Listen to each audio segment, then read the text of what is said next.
बहनों और भाइयों, ये कांग्रेस घोटाले का नाम है, ये कांग्रेस आतंकवाद का नाम है, ये कांग्रेस नक्सलवाद का नाम है। जिस उम्र में युवाओं के हाथ में टैबलेट होना चाहिए, अच्छी पुस्तक होनी चाहिए, दुनिया को आगे बढ़ाने का जज्बा होना चाहिए, ये कांग्रेस ने उस उम्र के इन बच्चों के हाथों में तमंचे पकड़ा दिए और तमंचे पकड़ा करके भारत के खिलाफ ही उन्हें लड़ने के लिए नक्सलवाद के नाम पर, आतंकवाद के नाम पर, उग्रवाद के नाम पर उकसाने का कार्य किया।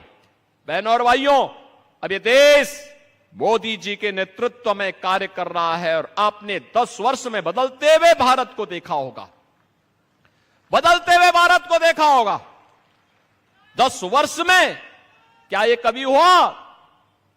ये कभी हो पाया?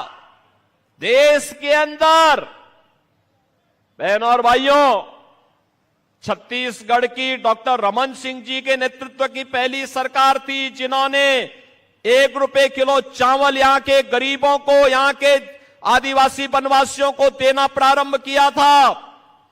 और मोदी जी के नेतृत्व की सरकार पिछले 4 वर्ष में 80 करोड़ भारतीयों को फ्री में राशन की सुविधा का लाभ प्रदान कर रही है। कांग्रेस की सरकार के समय गरीब भूखों मरता था, भूखों मरता था, किसान आत्महत्या करता था, नौजवान पलायन करता था, महिलाओं के सामने अपनी सुरक्षा का संकट था। मोदी जी के नेतृत्व में 80 करोड़ गरीबों को फ्री में राशन की सुविधा का लाभ, 60 करोड़ गरीबों को 5 लाख रुपए की स्वास्थ्य बीमा का, आयुष्मान भारत का कवर, हर वर्ष 5 लाख रुपए की। यही नहीं, 50 करोड़ गरीबों के लिए जनधन अकाउंट खोल दिए गए। जो पैसा कमीशन खोरी का कांग्रेसियों की प्रवृत्ति का हिस्सा था, मोदी जी ने जनधन अकाउंट खोल करके उसको पूरी तरह उस पर रोक लगाने का काम किया। बहनों और भाइयों, 12 करोड़ अन्नदाता किसानों को प्रधानमंत्री किसान सम्मान निधि का लाभ, 12 करोड़ गरीबों के घर में शौचालय का निर्माण, 10 करोड़ महिला स्वयंसेवी समूहों को आर्थिक स्वावलंबन के मार्ग पर अग्रसर करने का कार्य।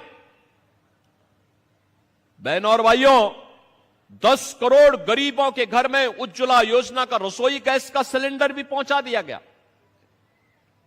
4 करोड़ गरीबों के मकान मोदी जी के नेतृत्व में देश में बने। उत्तर प्रदेश ने 56 लाख गरीबों के मकान बनाए, लेकिन भूपेश बघेल की सरकार ने 18 लाख गरीबों को छत्तीसगढ़ के अंदर मकान से वंचित किया था, क्योंकि मोदी जी पैसा देना चाहते थे, लेकिन भूपेश बघेल उसको लेना नहीं चाहते थे।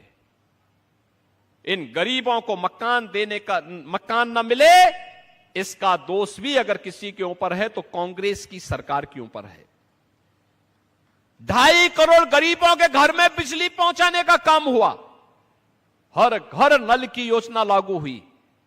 बहनों और भाइयों, ये सभी कार्य मोदी जी के नेतृत्व में एक नए भारत का दर्शन, कश्मीर में आतंकवाद की ताबूत पर अंतिम कील ठोकने का काम हुआ, धारा 370 समाप्त हुई, तो 3 तलाक की कुप्रथा को भी सदैव के लिए समाप्त किया गया।